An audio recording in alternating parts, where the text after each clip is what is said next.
Forecaster Derek Overland, he's outside. We'll get to him after Sarah. Sarah, I didn't go over road conditions. You've been tracking these road conditions throughout the late morning, early afternoon. What are you seeing right now? I know there's a closure somewhere here in northeast Iowa. Yeah, hey there, Nick. That's correct. Roads out there, no matter where you are, it's a doozy, whether you're on the neighborhood roads or even some of those major thoroughfares. Hopefully you're not on the roads. It's just messy and very difficult travel out there at this point in time. We do have a road closure. It is I-35 from Albert Lee to the Minnesota border. The southbound lane is closed. Now we also have I-35 from the Minnesota-Iowa border all the way down to Ames, Iowa. Both directions are closed on that stretch of I-35 there. So if we're able to take graphics full here, we can get a good look at, never mind, as we continue on here with looking at as we continue to look at those road conditions here for area-wide southern Minnesota. Travel not advised. So area-wide, try and stay off those roads if you're able to. Let's take a look here at Highway 52 and 65th Street. So this is right here by the TV station. You can see that very poor visibility. You can see a little bit of those traveled roads there. You can kind of make out some of those highway lanes there on Highway 52. Same thing for Highway 52 up towards Pine Island. Visibility is starting to decrease here across much of the area, but roads in tough shape here across the board. Let's take a look at I-35 now near Faribault. This is a stretch of I-35 that is not closed, but again, travel is not advised. You can make out the pavement, but you can see the wind, you can see the snow falling. Not the greatest of conditions to be out on those roads. And we'll take one more look here at some road conditions on Highway 14 and Minnesota 22 near Mankato. You can make out Highway 14 and Highway 22 road conditions. Again, not the greatest. In that case, you have snow-covered roads, but you also can see a little bit of that pavement. So road conditions are tough across the board, especially when you get to your neighborhood roads, township roads, county roads. Those secondary roads really in tough shape. So they'll stay that way here overnight, and especially as we head into even tomorrow morning. That morning commute not expected to be easy. So let's check in here with Derek Overland. He is live outside taking a look at some of those outside conditions. Derek, what are you seeing right now?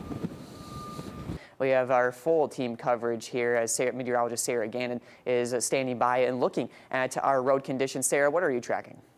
Well, hey there, Derek. We've been keeping a very close eye on road conditions all day long. Since this morning, they were just awful, whether it was the highways in the area, neighborhood roads, all very, very difficult to travel on here through today. I do have a couple notes when it comes to road closures in the area. I-35 closed from Albert Lee southbound to the Minnesota-Iowa border, and then all of both lanes of I-35 from the Minnesota-Iowa border down to Ames, Iowa. New this evening, the I-90 corridor from Albert Lee to the South Dakota border, both lanes closed here for tonight, and that is due to those blizzard conditions. I also have a couple notes. I noticed a couple counties, Dodge County and Winona counties, have pulled their plows for the night due to those blizzard conditions that are expected overnight. So travel difficult across the board here. As we take a look at road conditions there, you can see much of North Iowa, roads that are not closed, travel is not advised. Same goes for here in southern Minnesota. There are a couple spots, Minnesota 247 between Plainview and Highway 63 closed locally for us as well tonight. So travel not advised in the area. You can see the lack of traffic on the roads here. Highway 52 and 65th Street right here by the TV station.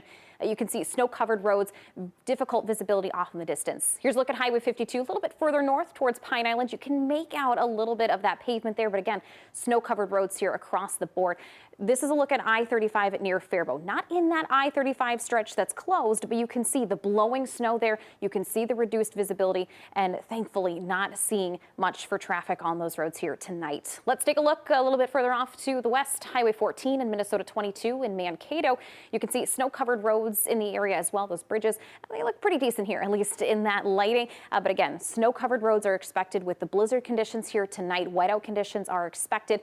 Traffic or travel will be poor overnight and into that morning commute. Still very, very difficult. So if you do have to travel tomorrow morning, anticipate it being a slow, difficult commute tomorrow morning. If you're able to, try and stay off the roads until maybe about mid to late morning tomorrow. But that morning commute will be difficult across the board. So stay safe if you do have to venture out on the roads. Grant?